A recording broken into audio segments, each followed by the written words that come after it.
Olá, nono ano, tudo bom? Hoje eu tô aqui pra gente fazer a correção das atividades do capítulo 22 e também para falar um pouquinho sobre o conteúdo do capítulo 23, que vai ser o último capítulo que nós vamos estudar nesse volume 3. Então, para fazer essa correção, eu vou precisar que vocês abram o livro de vocês na página 540. E a questão de número 1 diz o seguinte: o título do artigo que abre este capítulo se refere ao Brasil como um país rico. Que elementos foram classificados para considerar o nosso país dessa forma, né? Um país rico. Bom, diz-se que o Brasil é rico por conta das riquezas naturais e também da grande extensão de território, já que o Brasil é um país bem grande. Além disso, né, a gente também tem um grande mercado consumidor que atrai muitos estrangeiros.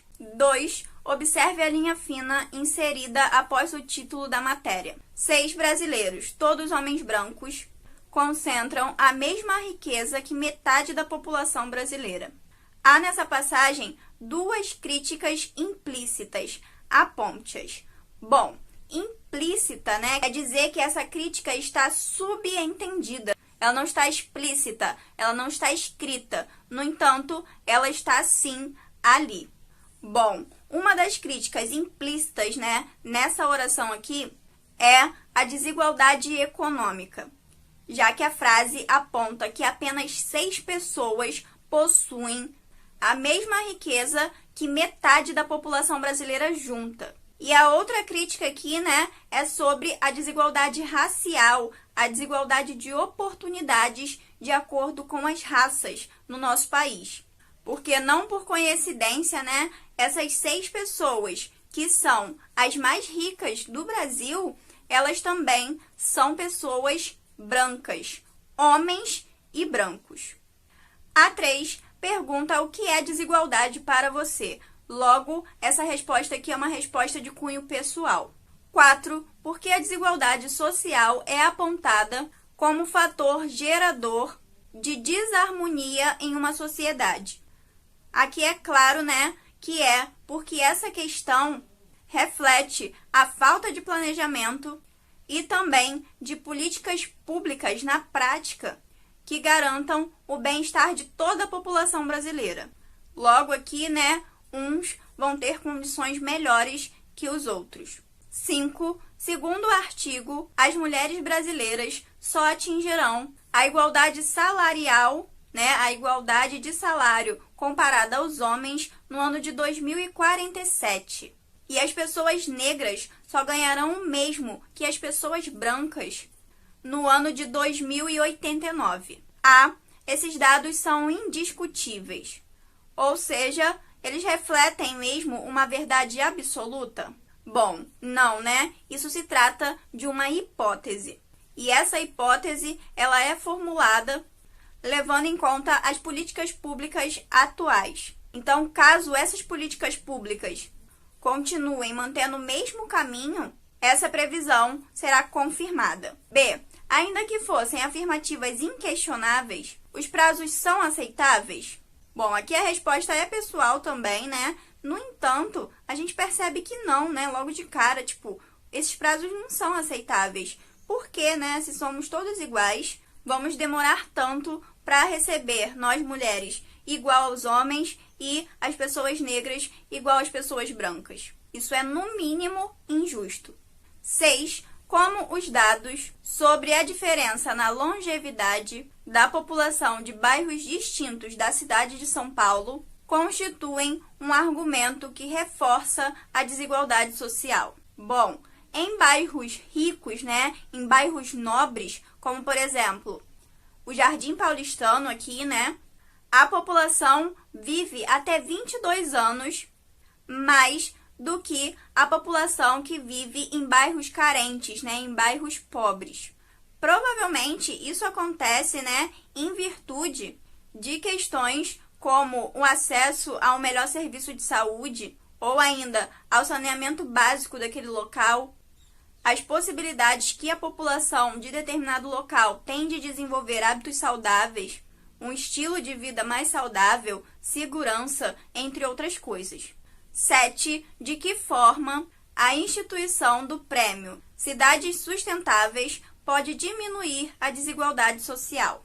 Bom, esse projeto, além de divulgar dados positivos e premiar algumas cidades, ele tem também um caráter educativo e mobilizador. O que isso quer dizer?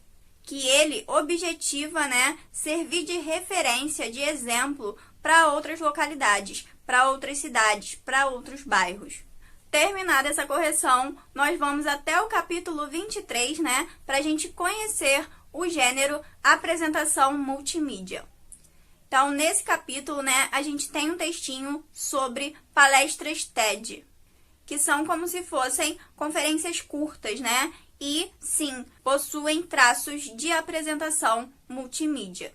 Então, já que a gente está falando tanto, dessa tal de apresentação multimídia, vamos saber o que é. A gente viu, nesse volume, o gênero seminário, que é o quê? É uma exposição oral, Então, você pega lá um tema, se debruça, estuda bastante sobre esse tema, e aí você faz uma exposição oral desse tema, Você explica esse tema, você comenta esse tema para um público, para outras pessoas.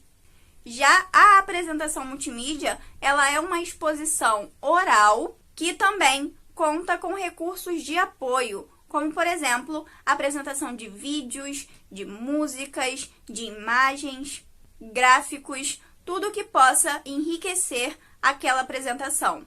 Então, pensem, numa aula interativa, numa palestra mais interativa, que a gente tem não só exposição oral, a gente também tem imagens sendo apresentadas por um data show, a gente também tem, em certo momento, dinâmicas, ou sei lá, apresentação de fotos, de gráficos, infográficos, enfim, coisas que agregam mesmo nessa exposição oral.